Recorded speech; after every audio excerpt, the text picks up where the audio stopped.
Welcome back to Monday Night News. Now, the push for the enactment of the two-thirds gender rule is expected to pick momentum in May when Parliament resumes. President Uhuru Kenyatta has already directed Majority Leader Aden Duale to rally support from his members and ensure the bill is passed. The final push to have the 11th Parliament pass the two-thirds gender bill will be top of priority for the National Assembly as it resumes from recess on the 9th of May. Leader of the majority in Parliament, Aden Duale, is expected to rally his troops and ensure the bill sails through. This is after several attempts to have it passed by the National Assembly and the Senate. My suggestion is that today,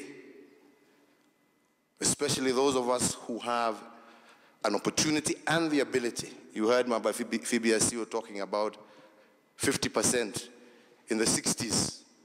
All they're asking for today is 1/3. I think we have a responsibility to work together. Raisi na bosi yangu ameniambia bunge ikifunguliwa lazima nirudishe ile gender principle bill. Na mimi nimesema nimechukua amri, kesho nitaichapisha. Na tarehe 9 bunge ikirudi, nataka wabunge wasaidie na mimi ili tufanye wamama wetu wapate viti katika bunge la kitaifa. In his speech during the funeral service of his sister and Nairobi's first woman mayor Margaret Wambui Kenyatta, President Kenyatta called on MPs to pass the bill and appreciated the contribution of women in various sectors of the economy. The enactment of the law has proved to be an uphill task, with the National Assembly shooting it down on 2 occasions, while the Senate failed to get the quorum required during the debate of the bill.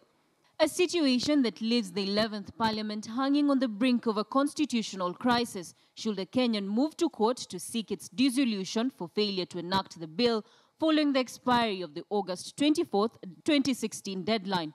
The situation has not changed. All the senators who are out of the country, most of them, they are still out of the country. They had gone to committee work, and others on their maybe personal, 1 or 2 who are on personal missions and important things that they had prior arrangements on. The reason you have people going to prison for breaking laws is because you don't want a lawless state. So when you have the lawmakers themselves deciding let's have a lawless situation or a situation where we don't implement the law, it is dangerous for this country.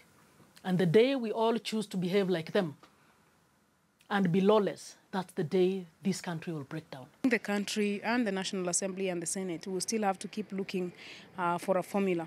The court may not be able to take much of a view in terms of this parliament right now, the 12th parliament, the 11th parliament, but definitely the 12th parliament will be affected. So it was just postponing a problem. If we don't solve the matter right now, we're just postponing the problem. State House spokesman Manoe Sipisu has confirmed that the president will address the issue once again on his tour of Kisumu tomorrow. The president has asked House Majority Leader Aden Duale to prioritize the gender bill, believing that the 11th Parliament has a historic opportunity to stamp its authority on the matter, and in terms of legacy, be remembered as a parliament that put issues related to women and their leadership at the very top of its agenda and its thinking. This is, however, not the first time the president has called on legislators to pass the law. His pleas urging them to turn out in large numbers and support it last year seem to have fallen on deaf ears as it was shot down. Raquel Muigai, KTN News.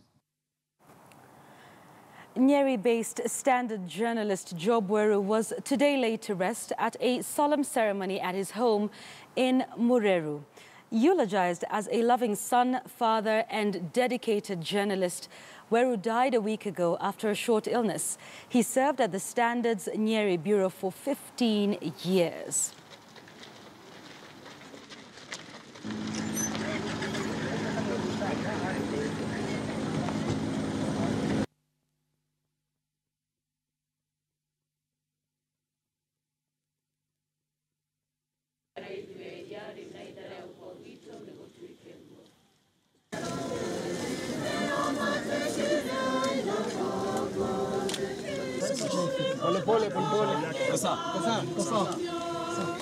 We're here, tunaenda rao kwa wito ndugu tuwekego. Aro kumeide na mwana na madaru.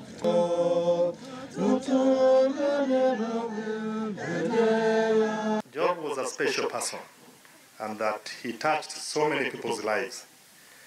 And it is this that we want to remember Job for, and for the encouragement that he has really become as somebody who has inspired a lot of other journalists, young and old alike. And we truly want to say this to the family, that we are with him. We will always remember Job, and that he will continue to become an inspiration to other journalists.